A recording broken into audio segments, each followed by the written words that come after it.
Bry Guy here, and today we're going to be reacting to Replaced. So this is a pixel art game that came onto the scene at this recent E3, and I wanted to give a reaction to it, kind of looking into what they're doing technically, how they're pulling some of the things off. Yeah, I'm a pixel artist. I've been the lead artist at Massive Damage for the last 5 years, working on pixel art for games like Star Renegades and Halcyon 6 and other projects as well. So yeah, I'm excited to get into this, talk about what goes into modern pixel art processes, and let's see what they have for us.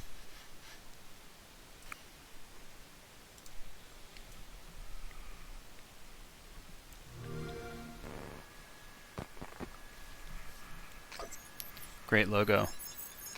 Just make sure I have this here so I can pause it as I need to. Oh, I'll just push spacebar. Cool. So first and foremost, we're getting into like a mixture of modern effects and modern post-processing mixed with pixel art. Some of the stuff might not even be pixel art outright. Like those trees might be polygons with pixel art like textures mapped to them. But I'd have to take a look to see if there's any geometry to them. They're using what looks like Unreal Engine would be my guess, because they're using a lot of the deformation stuff for leaves and stuff that you get with that. Yeah, just using essentially displacement and distortion to create the effect of the wind moving through things. You have lots of layers of parallax, and then they're using what's called volumetric fog or atmospheric perspective, which is just that the air looks denser and denser as it goes further back. So you're getting a lot of that.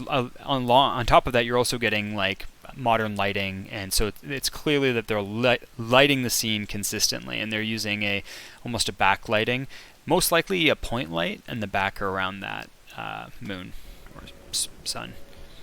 You have a walk cycle going through. The cool thing about games like this is that when you have those characters running through, because they're being lit by actual lights, you get, well, first of all, you can get cast shadows, but you also just get everything seeming like it's more in place because they're going to be colored a little bit closer to each other. So you lose a bit of the pop that you would have gotten on a classic game, but you end up getting more of a naturalistic look where it looks all like it's in the same place. So many layers. I mean, when you set it up in 3D, you don't have to even make layers. You can just set a bunch of objects at different distances. We did that with Star Renegades.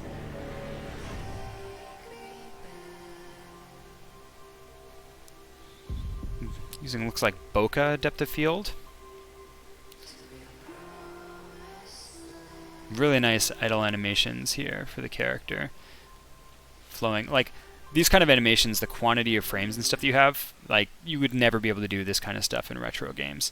The hardest part with something like this, because what you want to do is have your pixel sizes consistent. So it's like you want your pixels on your characters and that car in the foreground to be roughly the same size as the diner in the background and the trees. And you have to kind of draw it on one plane, but the one area you can't get away with in that regard is the ground, because the ground is actively going away from you in perspective. So you're going to end up with bigger pixels close up and smaller pixels in the distance. Now it looks like they're offsetting some of that with this water layer on top, and that might be at a different pixel size. Then I'd have to analyze it closely. It looks like they're using a little bit of a wider canvas, maybe like a 640 by 360 pixel for this, so it's kind of like what would be classified as high def pixel art. The reason they do that is because it divides perfectly into 720p times 2 is 720p times 3 is 1080p, and I think times 6 times 4 or 5 you get 1440p and 4K in there as well. I'd have to pull up a calculator. You know, we can do that. Why don't we just pull up a calculator and see that real quick. Okay, so let's do this. So 640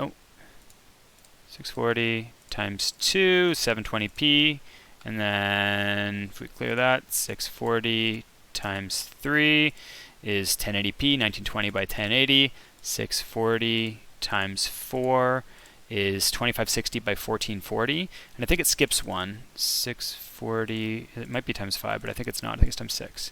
No, that's 3200p. So 640 times 6 is 4K. So what this gives you is like perfect integer scaling, so that you can scale objects without any bilinear filtering by a factor of whatever it takes to get it to whatever the display resolution is. So you're guaranteed crisp pixels that aren't being constructed improperly or being made into rectangles unintentionally by your display resolution. So this covers almost all main widescreen resolutions. Ultra wide's another question, but I know I specifically target either 640 by 360 or exactly half of that if you want a game that looks a little bit more pixelated.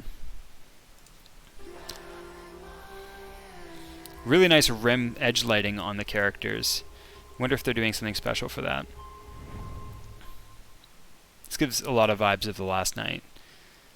So when the character steps into lighting, that kind of stuff you can do in modern engine pixel art. Building's actually in 3D. Cool. I'd love to work on a game like this at some point in time. Beautiful animations. I would guess they're doing either 15 frames per second for the characters or 20 frames per second to give extra fluidity. Now, obviously, when gamers hear that, sometimes they get upset, but this is talking about frames of animation. Like, typically an animated movie works on 12 or 24 frames per second for ones or twos. So in games, classic games would often be on 5 or 10 frames per second. So to go to 15 or 20 frames per second is actually a lot more animated than you would see in classic games.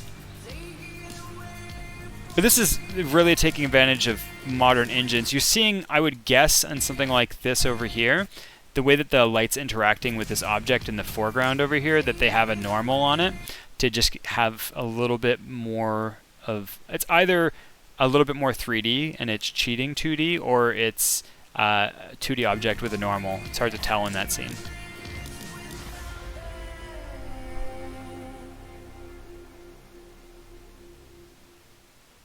Oh, so, yeah. Let's talk about this for a second.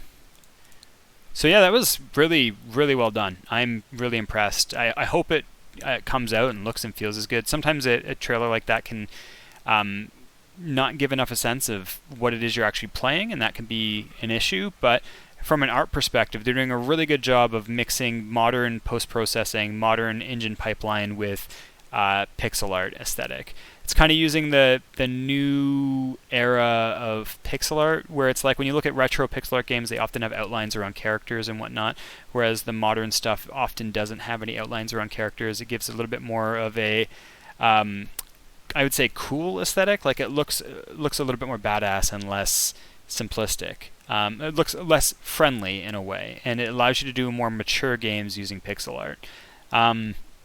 But overall, yeah, it's using everything.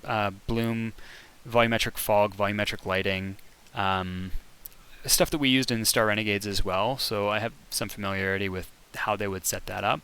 And I know how I would have pushed it further if I had the ability to go and do it again. So yeah, really cool. Not using, like, they're limiting their base colors in the assets when they're animating. They probably do 2 or 3 tones for each plane. Like a shirt will have maybe 2 tones or 3 tones, and the face will have 3 tones, and then they'll put a rim light on the character, and they'll use that kind of setup. But then obviously with the lights on top of that, so the lights interacting with the characters, you end up with way more colors in your actual image. So it's determining how you limit your the actual characters, how you limit how you draw them to be integrated, and then you can create a cohesion in how all of the assets are made. At the same time, you can make a you make a cohesion in how they're made, but they are all united with all of this modern effects. And this is the kind of thing that you see with games like Octopath or Star Renegades, or The Last Night, if it ever would have come out, or maybe still will come out. But these are the kind of ways we can approach pixel art now. We can do a modern engine pipeline and then put in lots of things. And sometimes you see more like hybridized approaches that are a little bit more limited, like Hyperlight Drifter uses a very simple, very limited color palettes and general. I think they have 2 tones on virtually everything, so they don't go 3 or 4 tones on a character or anything, but they go very liberal with their blends, so their color palette in the game is actually massive because they have all of these purple and bluish and teal gradients blending with all of the assets underneath them. And there's really cool stuff that you can do with all of those regards. So it's a matter of like looking at your game and then thinking about what the aesthetic is that you're trying to go for, and then picking an art style to match it. And some of these things won't match a different type of game, and they will match another kind of game. So if you look at a game like this, they're really going robust with their animation. And a game like Octopath went really limited with animation, but they used these kind of effects to push the visuals further, or to make it feel more interactive than it really was. So there's lots that you could explore in this space, and there's probably still a lot more to go. But yeah, so anyways, this is my reaction to Replaced. It's looking pretty cool. I'm excited to try it when it comes out. Feel free to like and subscribe, and I'll catch you next time. Take care.